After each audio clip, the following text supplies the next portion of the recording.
You are about to listen to the Dr. Dahlia Show. Sassy, stimulating medical talk radio. Any medical advice Dr. Dahlia Wax gives on her show should not be substituted for an actual visit to your medical provider. And now, here's Dr. Dahlia.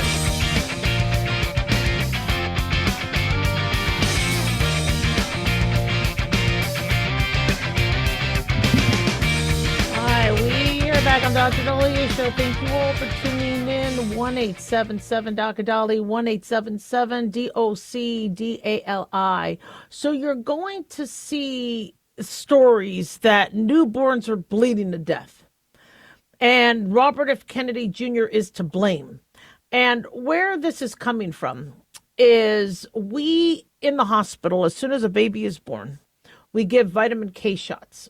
If they are not available, if these infants are not able to amass a blood clotting response, and the trauma that these babies could go through as it, as they go through birth. And I got to tell you, I got to tell you, sometimes, I was in labor for 5 days. It's definitely not easy. I am sure when my baby came out, I'm just surprised he wasn't bruised. But there are some infants with vitamin K deficiency.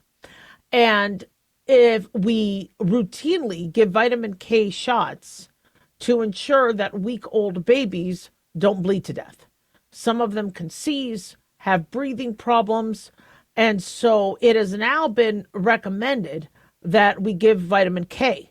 Doctors have found that many infants lack vitamin K at birth, limiting the amount of clotting factors. It's not necessarily passed from the mother to the fetus, as the placenta and breast milk don't really contain a lot of vitamin K.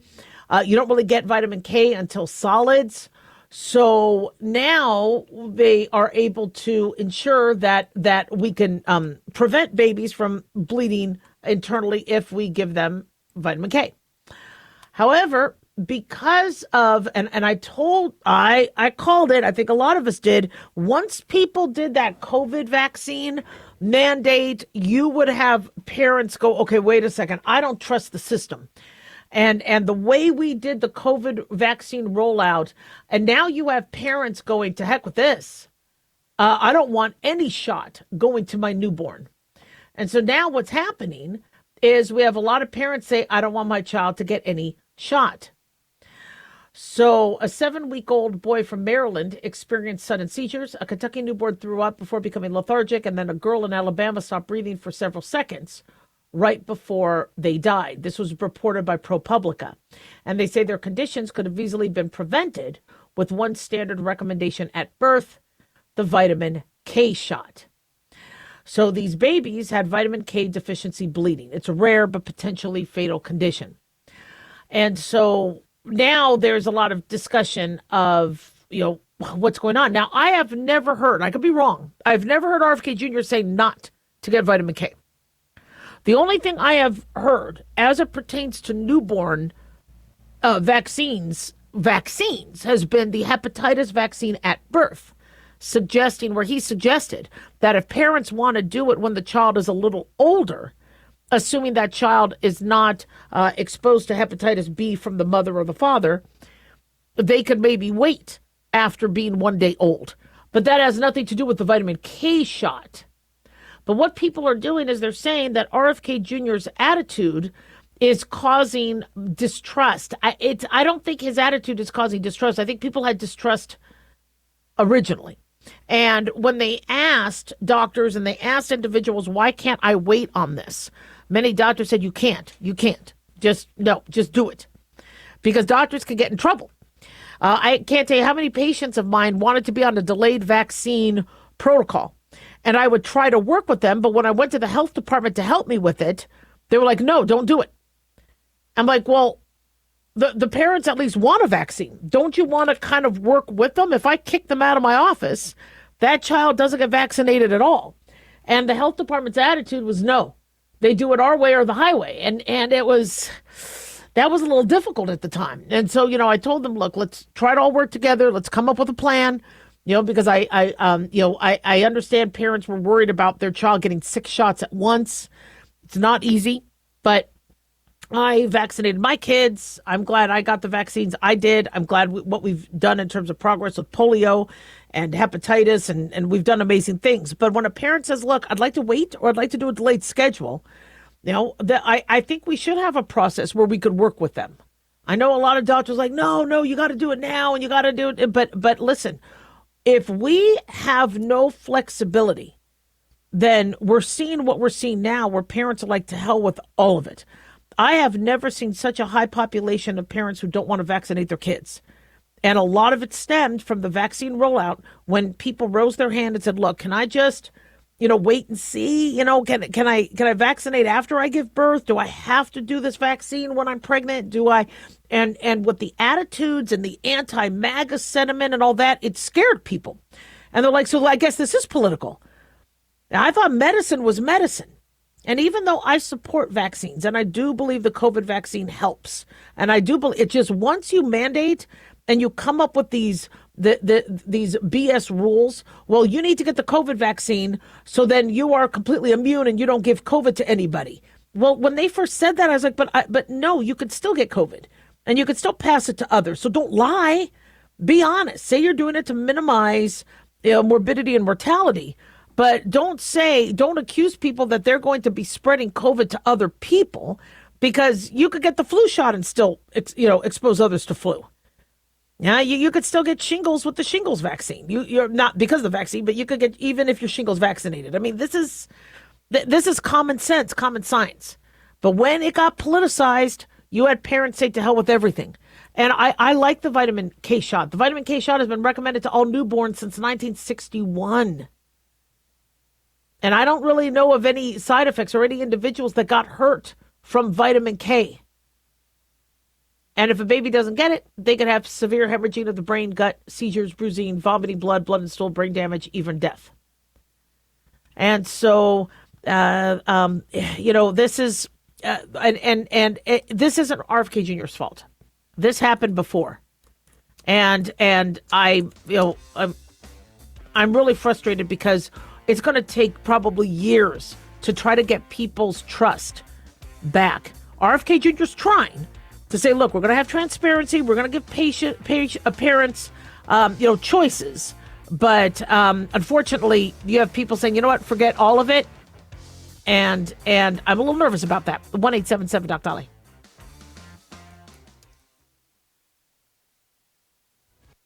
This is an urgent announcement for anyone that's $10,000 or more in debt. Before you make another minimum payment, you need to know there are special programs that can completely free you of your debt. Total Financial Freedom can help you become debt-free in months instead of years. Resolve your credit card debt, signature loans, department store cards, internet loans, and timeshares. Call Total Financial Freedom now at 800-878-6020 for a free consultation. For 16 years, Total Financial Freedom has helped thousands get out of debt. You can feel confident when calling because Total Financial Freedom is A+ rated by the Better Business Bureau. Battling for years and years stuck in the endless cycle of minimum payments could take decades. You have the right to get your debt resolved and substantially reduce your monthly payments. Call Total Financial Freedom now at 800-878-6020. That's 800-878-6020. 800-878-6020. Let's face it, guys, we're living in times where the truth is becoming more suppressed and censorship is increasing at an alarming rate, especially on social media platforms. It's Clyde, and I want to tell you about a safe and secure digital playground we put together just for you. It's aftermath.media. You get access to thousands of Ground Zero archives and podcasts, along with our private social media groups with your basic membership starting at only $7 a month. Each subscription includes tech support, access to the RSS feeds, along with our own chat room and Telegram channel. In addition, the premium membership includes research study groups, webinars, a document and movie library, a live video stream of Ground Zero, a monthly Zoom chat with me, and other bonus content. Be sure to check out our yearly specials as well. Sign up today while you're thinking about it. Sign up at aftermath.media. Again, that's aftermath.media.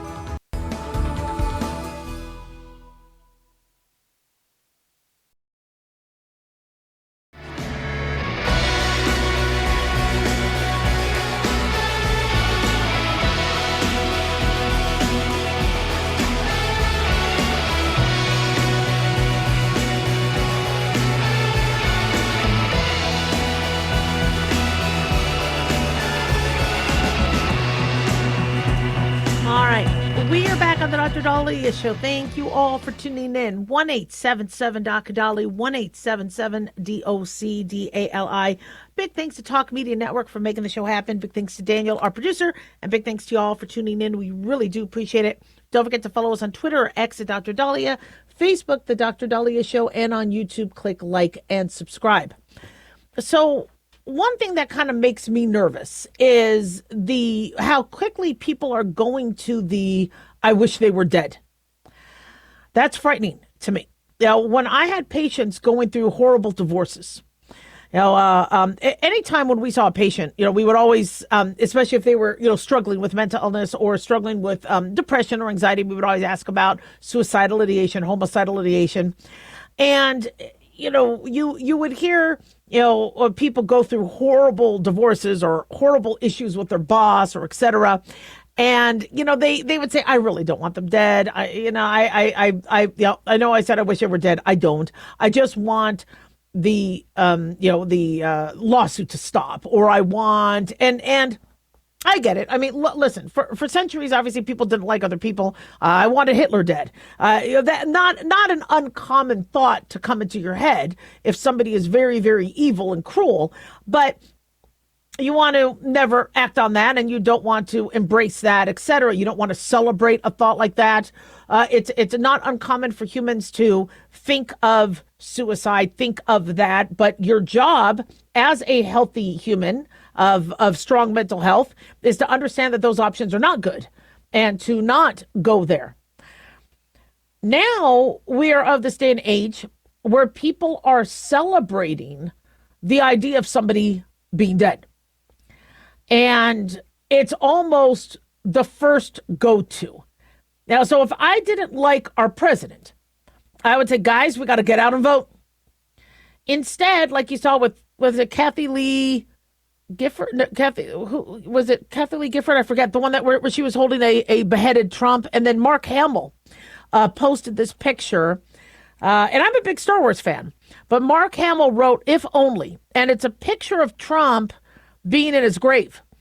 And he said he should live long enough to witness his inevitable, devastating loss in the midterms, be held accountable for his unprecedented corruption, impeached, convicted, and humiliated for his countless crimes, long enough to realize he'll be disgraced in the history books forevermore. Hashtag Don the Con. And Mark Hamill has a picture of him in a grave. And actually not in the grave, unburied, but you see the headstone. And, you're looking at that. Now, I think Mark Hamill took it down. I think he might have even apologized. But look at how people are going to death. Why? Why are they going there? Now, do I think Mark Hamill has murderous or homicidal intent? Not at all. But why? I mean, people are actually fantasizing about it. We've talked about the rhetoric and how you have people with poor mental illness feel, well, they need to do what Luigi Mangione did, or they need to do what Thomas Cole did at the White House Correspondents' Dinner, or they need to do what, and you have people with mental illness, but now you have people that might not necessarily be diagnosed with mental illness, embracing all these. I see online all these pictures of, and memes and, the assassin shouldn't have missed, or we need to teach people how to shoot better, or we need, and you're like, okay, wait a second. Okay. You're talking about killing a human being. You're talking about killing, it's interesting. When Obama got into power, I heard people talking about, oh man, I hope somebody, assassinates him. And I'm like, no, you don't.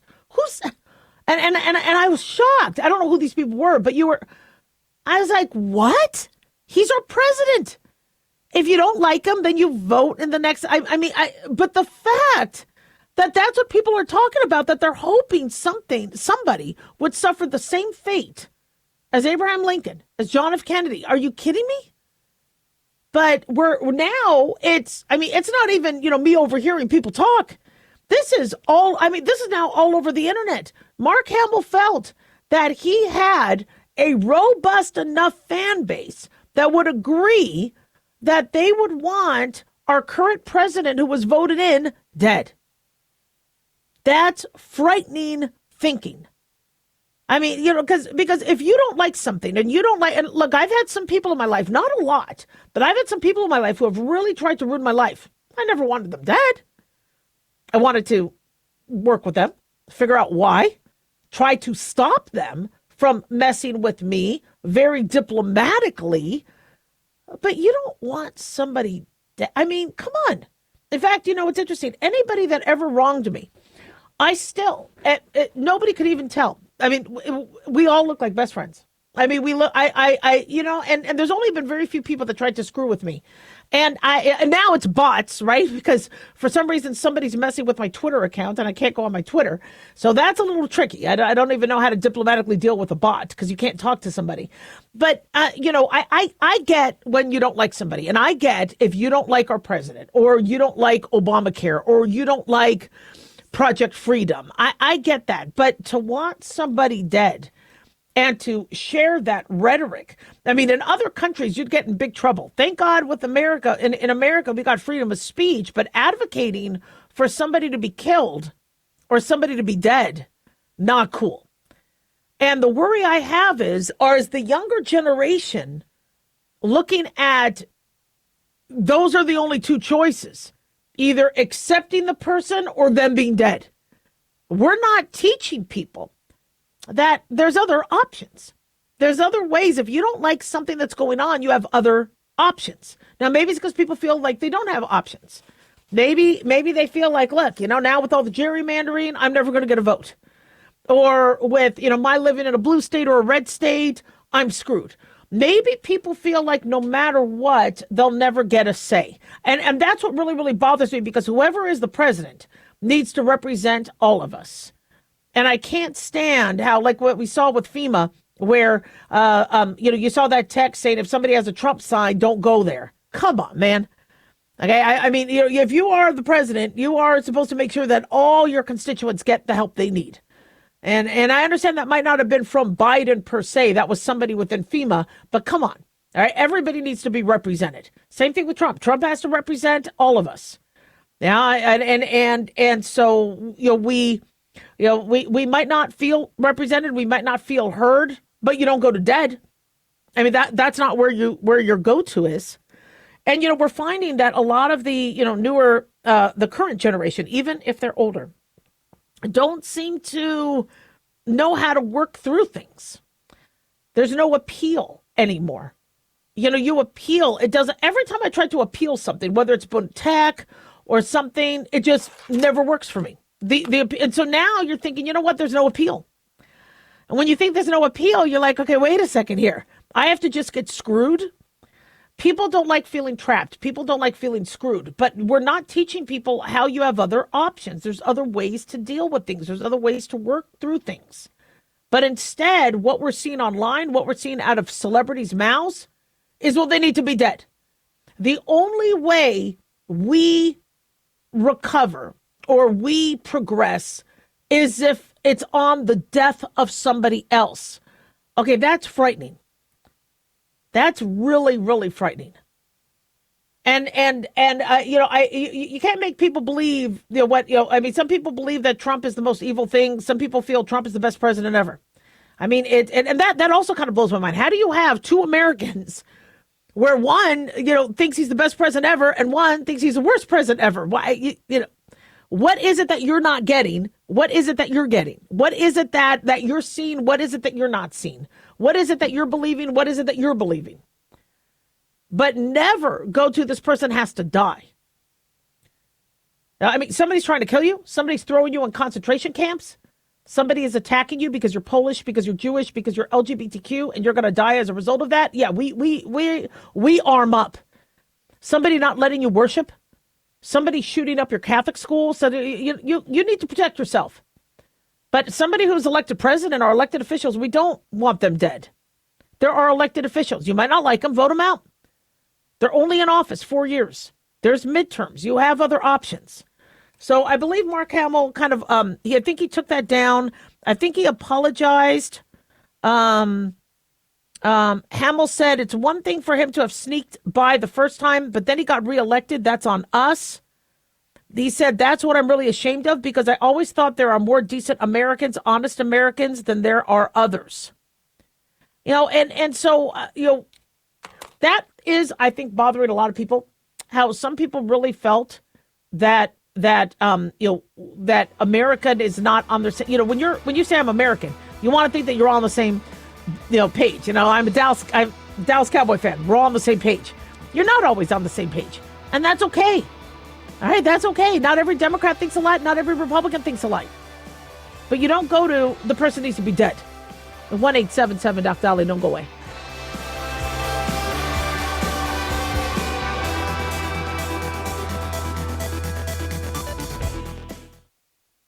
Hi guys, Dr. Dahlia here. Addictions can sneak up on us and come in many forms. Whether it's drugs, alcohol, sex, video games, porn, or something less obvious such as food, internet, or shopping, addiction can seem innocent at first and then evolve into an insurmountable evil. In our book, Addiction Basics, Caitlin Kalikas and I dive into the common addictions and provide tips for identifying and preventing these before they sneak in and take over our lives. Addiction Basics can be found on Amazon or my website, drdahlia.com. Check it out. Lisa Wolf here to tell you about our newest website for old-time radio lovers. It's 100radioshows.com. At this site, there are 5 old-time radio shows waiting for you to download free as our gift to you. And be sure to browse the additional 700 old-time radio shows available to you for 70% off by using the promo code RADIO at checkout. This is a limited-time offer, so log on to 100radioshows.com. That's 100radioshows.com.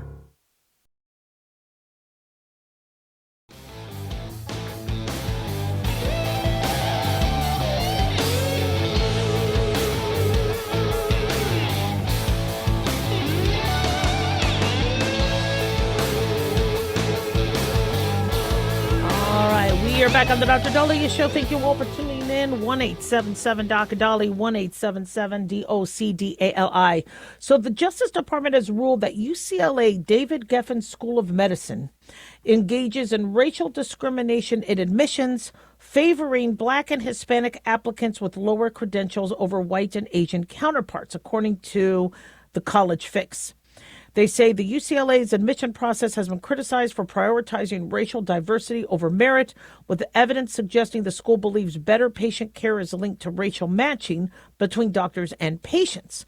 They say the findings align with an ongoing scrutiny of medical school admissions practices following a Supreme Court ruling that prohibits race-based considerations in admissions, and the DOJ is investigating other universities for similar issues. The U.S. Department of Justice announced that its investigation has determined that David Geffen School of Medicine at the University of California, Los Angeles is engaging in racial discrimination in its admissions process. So this is a concern, and I see the arguments on both sides. What the DOJ found is that the school consistently admitted Black and Hispanic students who had lower academic credentials than their white or Asian peers. But UCLA claimed that patients received the best care when treated by a doctor of the same race rather than by the most qualified. So they say medical schools use substantial federal financial assistance to train the next generation of doctors. The department is continuing its focus on eradicating illegal race politics from admissions at medical schools, where quality and excellence are vitally important. So in a letter addressed to UCLA Chancellor John Mazziota, the department pointed to an instance in which the director of admissions, Alyssa Lopez, shared a document with her team that suggests ways to increase diversity, such as using racial proxies. The document claims that having more Black and Hispanic doctors will improve healthcare in those communities, and suggests that not admitting enough students from these groups could harm patients in the future. So here's, all right, what really happens in medical school? I had a medical school where we only had 1 or 2 Black students in the whole class. And we didn't have many Latino students. And I ended up taking care of a lot of the Hispanic patients because I self-taught Spanish. Was my Spanish completely fluent? No. But I was able to at least take care of the non-Spanish speaking patients. There were a few students in my class who were who actually were even more fluent than I. But the majority of our class, we only had 52 people in our class. I think 50 by the time we graduated, or 49. And, it was predominantly white students. And I mean, it was difficult to get to medical school. I mean, to pass the boards, to pass the tests, etc. And the reason why there is such a rigorous process is because these medical schools want to make sure that whoever they accept will also pass the boards, get into residency. A medical school does not want to graduate students that don't pass their boards, and so they make sure we go through such a rigorous process. And boy, it was rigorous. It was, and anybody of any race could get through it. But of those of us who applied, it was and everybody from what I understand, no matter what their nationality was, made it through and made it through with flying colors. White students failed the boards just like anybody else would. When they did fail the boards, I think we had 7 people fail our boards in the first year. Luckily, I never failed any of mine. But it happens. And so the medical schools try to use a standard that is ubiquitous across all medical schools. So they have objectivity. So it looks like they're not picking and choosing somebody because they're good looking or because they're white over black or you need to, if you're going to choose somebody, you got to look like you're choosing them without looking at their race. Because if medical schools are only hiring white applicants, they could get in trouble for that. So schools have gone to a different, shall we say, requirement rubric to show, look, this was the MCAT score. This was their, these were their grades. This is the research they did. So this is why we picked them. If the Justice Department is saying there were people who had poor scores that got passed over, that then it violates the Constitution where you're choosing based on race. But the medical schools have an argument that's a very interesting one. If we don't have black doctors, if we don't have enough Hispanic doctors, if we don't have enough Asian doctors, if we don't have enough Muslim doctors, are we hurting and putting at a disadvantage those populations? Now, I am very blessed to have learned a lot of Hispanic culture, Muslim culture, and you need to Mormon. You have to understand that there are differences in the way they approach medicine, in the way they like botanicas and things like that. In the Hispanic culture, you have to understand that you might need to embrace and work with what is a part of their culture as it pertains to their treatment. And I told you how many times there was somebody who was non-white who had a condition that I think was completely mismanaged because they didn't approach it understanding cultural differences.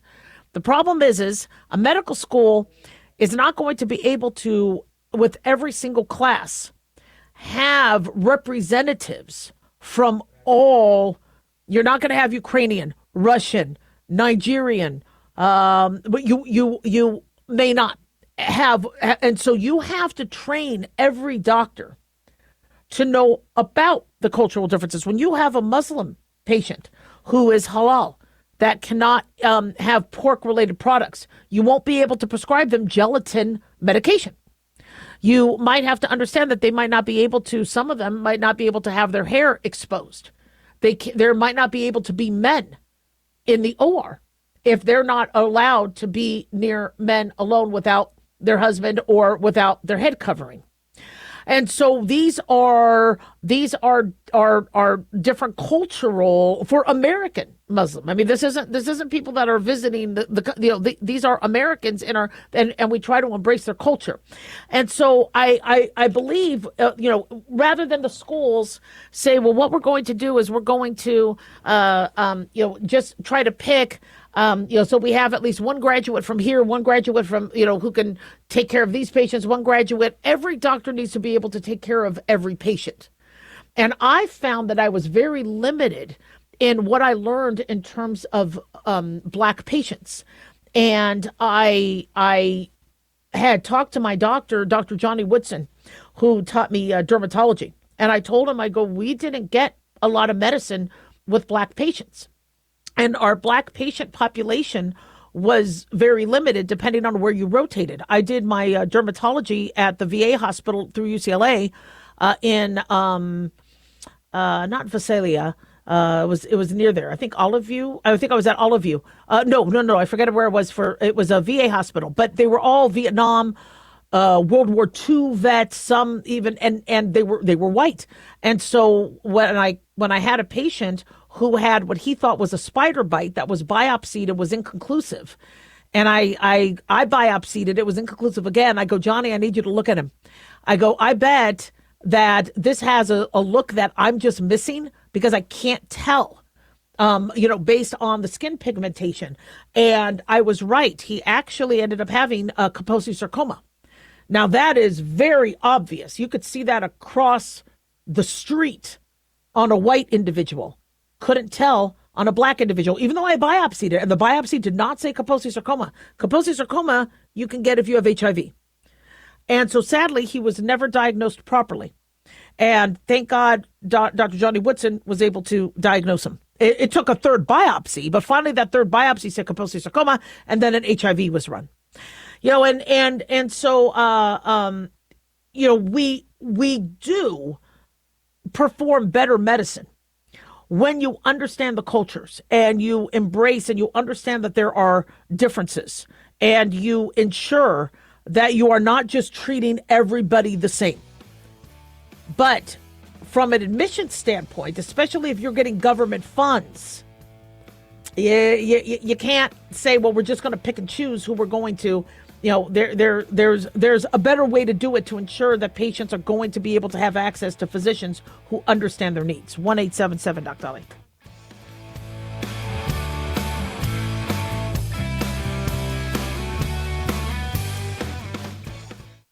Carl Amari here to tell you about our newest website for old-time radio lovers. It's 100radioshows.com. At this site, there are 5 old-time radio shows waiting for you to download free as our gift to you, and be sure to browse the additional 700 old-time radio shows available to you for 70% off by using the promo code RADIO at checkout. This is a limited-time offer, so log on to 100radioshows.com. That's 100radioshows.com. Hi, everybody. It's Dr. Dahlia. As many of you know, I lost another colleague to suicide. And tragically, tens of thousands of Americans, including hundreds of physicians, take their lives each year. Why is suicide so common? Why doctors? Even medical students have alarming suicide rates. Nurse burnout is at an all-time high. Maybe it's the monstrous workloads we face every day. Maybe it's because of burnout, malpractice suits, online reviews. Medicine has changed so rapidly that it's almost unrecognizable to those of us who entered this field and wanted to take it by storm. But there's not a lot of resources out there for healthcare providers who deny that they are struggling or at risk. So my book, The Depressed Doctor, aims to change that for both the physician and medical student and anyone else who is struggling. Find The Depressed Doctor on Amazon or at drdahlia.com. And if you are currently struggling, call or text 988, the National Suicide Prevention and Crisis Hotline. Don't wait. The silence is killing us. We depend on our drinking water supply daily, but where does that water come from? Your water provider encourages you to get to know your local water source so together we can protect and preserve it. The investments we make as a community to protect our water source now ensure we have a sustainable drinking water supply for the future. Visit drinktap.org to learn more. This message is brought to you by the American Water Works Association and your local water provider.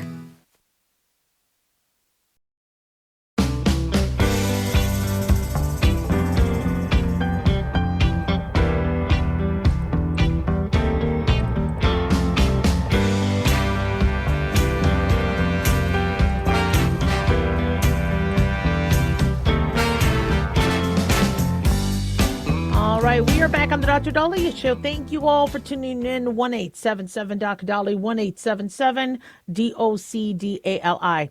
So since the COVID pandemic, we've talked a lot about on this show, and we've seen a lot of articles as it pertains to the American dream. Is the American dream over?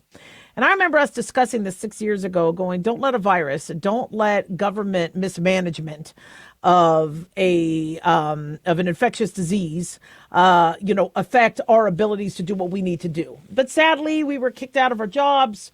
We were told we couldn't come to work, told to work from home, or just stay unemployed. Government will give us money, and things really changed. That was a big watershed moment. Well, now that COVID has been subdued, people are kind of looking at where we are now, where prices soared after COVID, maybe from the supply chain crisis, maybe because people had to pay their workers more to get them back. And in order to do that, there was more cost. There's still COVID surcharges on things. I'm blown away. You go into a restaurant, there's still COVID surcharges. I'm like, really? I mean, and unfortunately, things have gotten really, really expensive. Once people decided, you know what, I'm going to work from home, so I'm going to be home more. I mean, I remember just borrowing a room, just renting a room somewhere. That's all I needed. I didn't need it because I was never home. I was always working. I was always in school. I was never home. Well, now that's changed for people. So they're like, you know what? I don't think I want to rent a room somewhere. I want my own apartment. I want a house. I don't want to. And so the home prices went up. And so we keep hearing people talk about the American dream. Even Kamala Harris was asked about that when she was in Las Vegas, about the American dream. And so, we've spoken about this before. Is the American dream gone? Well, what is the American dream? Well, the definition differs depending on who says it, but the American dream is roughly, if you put your mind to it and you work hard, and you do a good job, and you have a job, you are able to then get yourself out of poverty. You're able to get that home with that white picket fence, have a pet, have children, have equality, have opportunity, and America will give that to you. Doesn't mean everybody's going to be rich like Elon Musk. It doesn't mean everybody's going to be able to fly in the Blue Origin. It doesn't mean everybody's going, but you're not going to get to go to the Met Gala. But you should be able to have, the opportunity to, if you work hard now and you make money, you'll be able to get that car, get that home. Kids will have a good education. And then you'll be able to work towards your kids having a better life than you did. That was the American dream. It's no wonder people think that's not the case anymore, especially since this is the first generation where the kids are worse off than the parents. What's killing the American dream? Well, one is the high costs. Prices skyrocketed after COVID because we had to pay higher wages. And once wages went up, all these companies decided to squeeze it to the customer to pay the wages. Then customers are like, I'm not spending money on this. I'm not going to do a $6 haircut for $25. So what ends up happening? Then companies have to either close or they have to decide, how do we do things with fewer employees? Look at the McDonald's. You walk into a McDonald's in California, you don't see an employee. You see all these kiosks. And I don't want to touch a dirty kiosk. I want to just go up and order like I used to in the 80s and 90s. But it's cheaper for them to have a kiosk than a live human being. So now you're seeing fewer employees. See, the American dream kind of started with us when we were younger, getting to start out having jobs in fast food, learning how to navigate an employer, learning how to save money, learning some financial literacy, and then using that job to be able to do other things. And I had to work multiple part-time jobs just to make sure that, God forbid, I lost a job, I still had a job so I could at least support myself and eat and things like that. And now it's different. The whole landscape is different, where you have some individuals where their only job now is fast food. That's the only career they could find, because there's many companies now that aren't hiring people anymore. And the less incentive we have for employers to hire people. I mean, you can in California raise minimum wage to $30, or New York raise minimum wage to $30, and it'll help some of the employees. But what that's going to turn into is prices go up and fewer people hired and a stronger drive towards automation.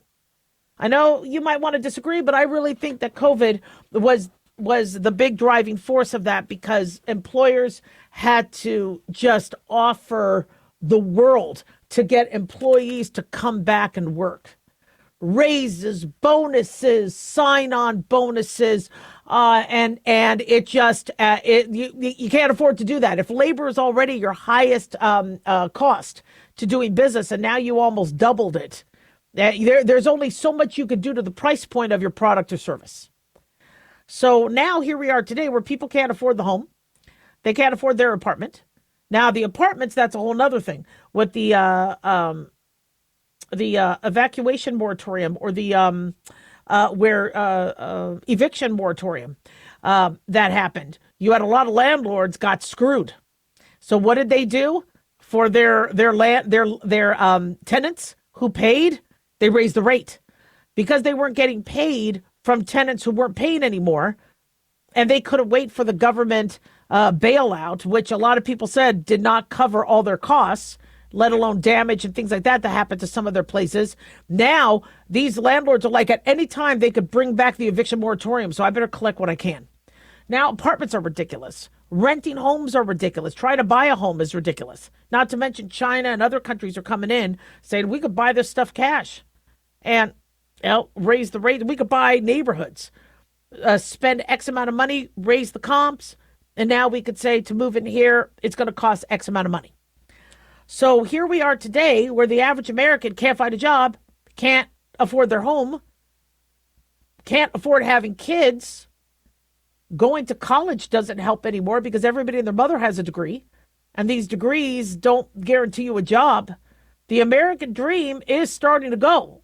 Kamala Harris isn't wrong on that. Not to mention everybody else that said, look, now, if your American dream is we have freedom, nobody is going to go after us for our hair showing. Nobody is going to kill us like in Iran if we are protesting the current government. Nobody is going to rape and murder us nurses or doctors for helping somebody that gets hurt in the protest. I mean, we have that freedom, and that American dream is there. We are able to be who we want to be. And thank God for America's freedom with that. And, we are able to still, if we work hard, support ourselves. We are able to still, for those of us that can't find jobs, work and advance. If you don't work, you're not going to do as well. But for those people working, they do find benefits from working. But we're in trouble with AI, we're in trouble. We didn't handle the cost of labor well. Every time prices went up, we had to raise labor. And every time we raised labor, costs went up. And now, what's going to probably end up happening is you're going to have a company that's labor-free that might be able to then undercut and bring down prices of things because they don't have labor. And that might slowly start to bring down the cost of things. But if a person only wants $30 plus an hour, and I don't blame them because things are expensive, they're going to have a tougher time finding a job. And then what's going to end up happening is if the minimum wage or the federal minimum wage locks you into that, there's going to probably have to be some sort of an option where if a job wants to hire cheaper and offer, I'm not sure how that would work, but how it used to work is you would be able to get tips. You would be able, so by the time you finished, you were actually making way more than minimum wage. So, listen, people screwed over the worker, and now we need protections for the workers. But what those protections cost money. Is the American dream over? In some respect, yes. But we could get it back. 1-877 Doc Dolly, don't go away.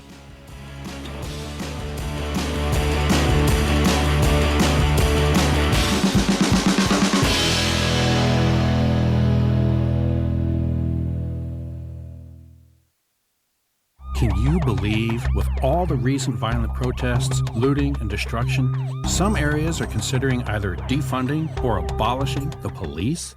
At a time when America's neighborhoods need the protection of police the most, some elected officials would rather create more chaos by playing politics. If you're sick of elected officials caving in to demands of the radical left, you're not alone. It's time we stand up and declare our support for local police. The majority of police officers are important partners in protecting our God-given rights. If you prefer freedom over chaos, then learn how you can help protect the local police that serve your community. Call today and request your free Support Your Local Police info packet. Dial 800-JBS-USA-1. That's 800-JBS-USA-1. Request your free Support Your Local Police info packet by calling 800-JBS-USA-1 today.